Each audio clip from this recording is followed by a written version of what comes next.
Hello everyone, welcome back to Vasu world. So మీలో ఎంతమందికి ఈ క్రిస్మస్ ట్రీ గురించి తెలుసు?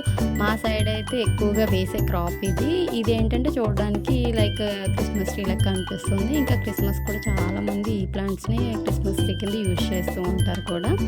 సో మేము ఎందుకు ఎక్కువగా ఈ క్రాప్ వేస్తున్నామంటే మాకు వాటర్ సోర్స్ అనేది లేదు. సో దానికోసం మేము ప్యాడీ తర్వాత ఈ క్రాపే మొత్తం వేస్తామన్నమాట. ప్యాడీకి కూడా ఒక 2 క్రాప్స్ అట్లా వేసి రిమైనింగ్ మొత్తం ల్యాండ్ అంతా దీంట్లోనే కవర్ చేస్తాము. ఇంకా ఏంటంటే ఇది కొంచెం ప్రాఫిట్ ఉంటుందన్నమాట. రిమైనింగ్ వాటితో కంపేర్ చేస్తే ప్రాఫిట్ ఉంటుంది. ఇంకా ఇన్వెస్ట్మెంట్ కొంచెం తక్కువ ఉంటుందన్నమాట.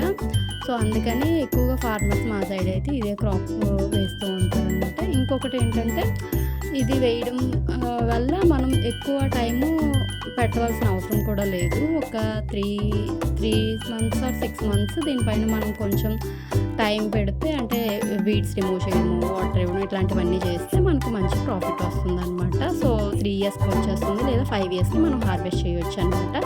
సో మీ ఏరియాలో ఈ క్రాప్ని ఏమంటారో కామెంట్ చేయండి. Bye bye. Please like, share and subscribe.